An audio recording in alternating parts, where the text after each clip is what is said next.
By the time my mother-in-law landed at JFK, the storage unit was locked, the lease was signed by someone else, and my lawyer had already sent the first letter. But I'm getting ahead of myself. My name is Marcus. I'm 32 years old. I work in commercial real estate finance, not the glamorous kind you see on TV, just the kind where you read contracts for 12 hours a day and learn, very slowly, that the people who get hurt the worst are the ones who trusted without reading. I know that now. I didn't know it 2 years ago when I met my wife's mother for the first time at a dinner in Scottsdale, Arizona, and she looked me up and down like I was a line item she hadn't approved yet. My wife. I'll call her my wife because that's what she was, legally, for 3 years. Her name was Claire. Claire Weston before she married me. Claire Weston again now. She was 30 when we met, working as a creative director at a mid-sized marketing firm. And she was the kind of woman who made you feel like the most important person in the room. I fell for that completely. I fell for her completely. I want to be honest about that because none of what happened later makes sense unless you understand that I was not a naive man who stumbled into a trap. I was a man who saw the edges of the trap, thought it was something else, and stepped in anyway because I believed love was enough to make the ground solid. Her mother's name was Diane. She was 61, recently retired from a career in hospital administration, and she had the particular energy of a woman who had spent 4 decades being the most competent person in every room she entered. She wasn't cruel exactly. She was precise. She had opinions about everything, about where Claire and I should live, about what we should invest in, about which neighborhoods were still growing and which ones had already peaked. She delivered these opinions with the warmth of a quarterly earnings report. Claire's younger brother, Ryan, lived at home with Diane until he was 27. He worked part-time at a gym and spent most of his weekends at their mother's house watching football. I mention Ryan because he becomes important later, not for any dramatic reason, just because of what he said to me at a cookout in the second year of our marriage, which was, "You know she's never going to let Claire fully leave, right? You're just the guy she lets visit." I laughed. I shouldn't have laughed. Before I go any further, let me tell you what you're probably wondering. What did I actually have? What was mine? I had a house, a 3-bedroom Craftsman in Gilbert, Arizona, that I bought in 2019, 2 years before Claire and I got married. My name was on the deed. I had paid the down payment from savings I'd built over 7 years of working 60-hour weeks. The mortgage was in my name. The homeowner's insurance was in my name. The utilities were in my name. I want to be very clear about this because it matters. I also had money. Not generational wealth, nothing like that, but I had done well. I had a brokerage account, a 401k, and approximately $340,000 in liquid savings when Claire and I got married. I tell you this not to impress you, but because within 18 months of our wedding, $280,000 of that was gone. Here is how it happened. About 4 months after the wedding, Diane came to us with an idea. She wanted to open a wellness center. The kind of place that does yoga classes, infrared sauna, IV therapy, cryotherapy, that whole ecosystem that was exploding in Scottsdale at the time. She had done research. She had projections. She had a business plan that was genuinely impressive, the kind of thing you'd expect from someone who spent decades running hospital departments. She needed a location, build-out money, and operating capital for the first 18 months. Claire was excited, more excited than I had ever seen her about anything. She and her mother had talked about doing something together for years, she told me. This was their moment. I asked the questions I should have asked. I asked about the legal structure, the ownership split, the liability. Diane said the LLC would be registered in Claire's name for tax purposes. Something about Diane's retirement income creating a complication, but that it was a family business and everything would be equitable. I asked what equitable meant in writing. Diane smiled and said, "Marcus, we're family. We don't need to make everything transactional." I was 30 years old. I was in love. I said yes. I want you to understand something about that moment. I said yes, not because I was stupid. I said yes because I genuinely believed that the people sitting across the table from me were people who would protect me the same way I was protecting them. I had seen no evidence yet that they wouldn't. Diane was sharp, but not malicious, as far as I could tell. Claire was warm and enthusiastic and kept squeezing my hand under the table. I thought we were building something together. Over the next 14 months, I transferred $280,000 into the business account. Not all at once, it happened in increments, each one reasonable on its own. $60,000 for the lease deposit and first 6 months of rent. $90,000 for build-out and equipment. $45,000 for staffing and initial marketing. $85,000 to cover operating shortfalls in months 4 through 10 before revenue stabilized. Each time, Claire would show me the numbers, explain the need, and I would write the transfer. Each time, I told myself this was an investment, not a gift. The business was called Restore. It was located in a strip of upscale retail in North Scottsdale. It did well. By month 14, it was turning a modest profit. By month 18, that profit was real enough that Diane quit describing it as a startup phase and started describing it as an established business. I was not in the business. I want to be clear. I was not an employee, not a manager, not listed as an officer. I was Claire's husband. I had no formal role. I had transferred $280,000 into an LLC that I had no legal standing in whatsoever. I understood this. I had chosen to trust rather than protect myself legally, and I had done it with eyes open, more or less. What I did not understand, what I did not discover until much later, was that during those 14 months, while I was funding Restore, Diane had been running a parallel process. She had been talking to a commercial real estate attorney. She had been restructuring the lease, creating a management agreement, establishing operational control in a way that was airtight. She had been building a legal architecture around the business that made my $280,000 look, on paper, like nothing more than a generous gift from a supportive spouse. I found this out in February of last year, on a Tuesday evening when Claire came home from a meeting with Diane and sat down across from me at the kitchen table with an expression I had never seen on her face before. It wasn't guilt, exactly. It was more like the face of someone who has already made a decision and is now simply notifying you of it. She told me that she and her mother had been talking, and they had decided that I was too involved in decisions about the business, even though, as she said it, I caught myself thinking, I have never once told you how to run that business. I have written the checks. That is the full extent of my involvement. Then she told me the other thing. She told me that Diane had planned a trip to Portugal. 3 weeks. Diane, Claire, and Ryan. A family trip, she called it. They were leaving in 6 days. I said, okay, when were you going to tell me about this? She said she was telling me now. I said, am I coming?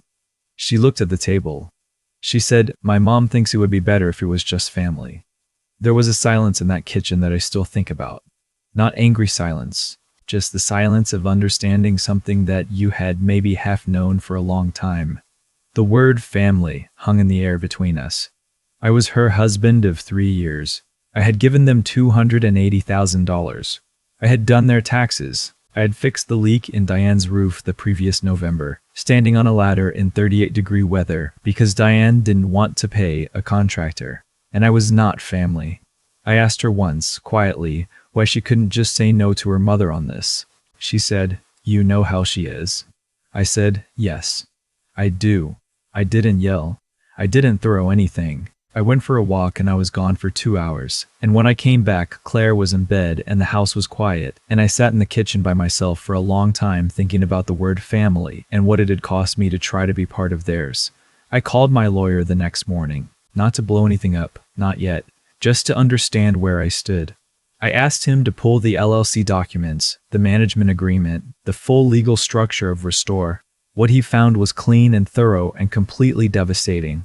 Claire was the sole member of the LLC. Diane held a management role under a separate agreement that paid her a salary and gave her operational authority. The $280,000 I had transferred was categorized in the business's internal records as spousal investment, no equity attached. There was no promissory note, no loan agreement, no equity stake, nothing. My lawyer, who was a very measured man, said to me, Marcus, whoever structured this knew exactly what they were doing. I said, I know. He said, you want to know your options? I said, yes. He talked for 45 minutes. I took notes.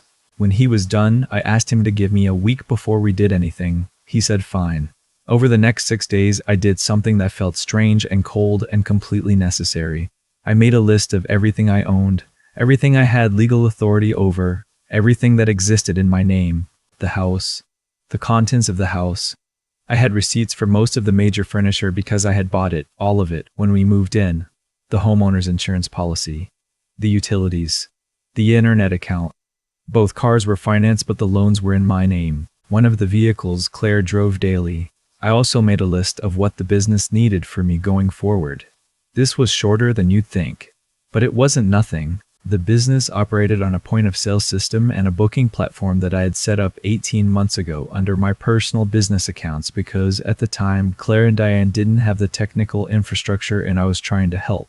I had never transferred those accounts because no one had ever asked me to. They billed to a credit card that was on my account. Small, monthly amounts. But the accounts were mine. I did not do anything dramatic. I did not confront anyone. I did not send an angry message. The day they left for Portugal, I drove them to the airport. I carried Diane's luggage to the curb because that is the kind of person I am, and because I had decided that I would not let any of this make me cruel.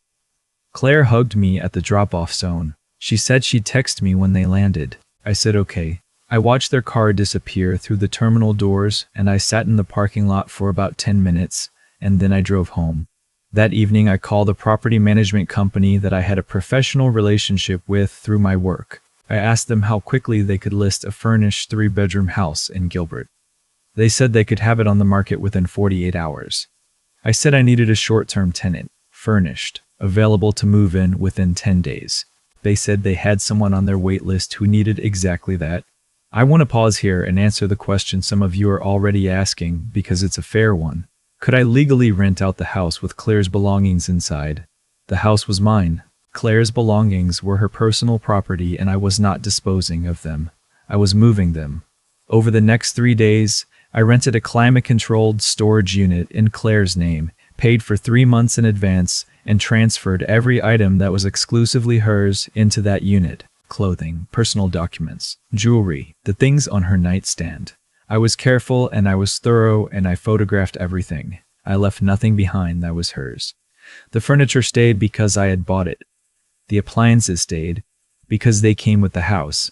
Her car, I drove it to the airport long-term lot, parked it, and mailed her the ticket. On day 4, I transferred the point-of-sale system and booking platform accounts for restore to inactive status. I sent a certified letter to the business address notifying them that effective in 30 days, the accounts would be fully closed unless ownership was formally transferred. I gave them a process. I gave them time. I was not trying to destroy the business. I was trying to be removed from it. I also called the homeowner's insurance company and updated the policy. I canceled Claire's car for my auto insurance and sent her a letter explaining that she would need her own policy. I updated the utilities. Then I moved into a short-term rental apartment in Tempe.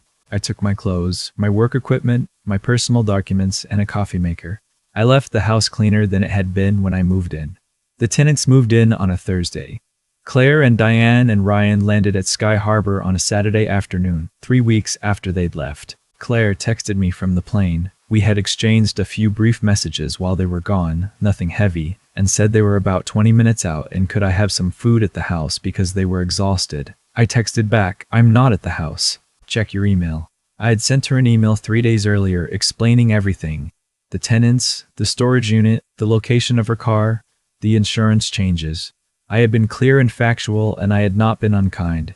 She called me 47 times between landing and when I finally picked up at 9 p.m. that night.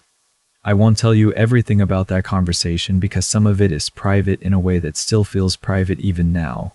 I'll tell you that she was not the version of herself I had learned to expect in conflict. Not calm and procedural like her mother, not deflecting. She was upset in a way that felt real, and I stayed on the phone with her for a long time, and I told her calmly what I had done and why, and I told her what I needed to happen next, which was a formal legal process. The $280,000 documented as a loan with a repayment structure, or my name added to the LLC with appropriate equity, or a divorce settlement that accounted for my contribution. She said her mother would never agree to that. I said, "I know. That's why I'm not asking her." Diane called me the following morning. That conversation was shorter. She told me I had acted like a child. I told her I had acted like a man who had spent $280,000 on a business he had no legal stake in and who had been excluded from a 3-week international vacation by the woman he had funded. I told her I had documentation of every transfer and I had a lawyer and I was prepared to be patient. She said, "You'll regret this." I said, "Diane, I already regret a lot of things. This isn't one of them." The divorce was filed 4 months later. The legal process around Restore took another 8 months and involved more paperwork than I want to describe to you. I will tell you that I recovered a portion of what I had put in, not all of it, not even most of it, but enough that I can tell you I didn't walk away with nothing. I walked away with clarity, which is different from nothing, even though in the early months it doesn't feel that way. What I lost was real. I lost years. I lost the version of the future I had been building toward. I lost $280,000, or the part of it that didn't come back. And there were nights in that Tempe apartment where I'd sit with the lights off and calculate what that money would be worth now if I had put it in an index fund instead of into a business that was never mine. Those are not good nights. But here's what I want to say to whoever is listening to this, especially if you're somewhere in the middle of something that feels like what I went through. The moment Claire told me I wasn't family enough to go on that trip, that was not the beginning of the problem. That was just the first moment the problem was honest with me. The problem had been there in every conversation where, "We're family, we don't need documents," was used as a reason not to protect me. The problem was there every time I prioritized their comfort over my security and called it love. Love is not the same thing as exposure. You can love people and still have a signed agreement. You can trust someone and still put your name on the paperwork.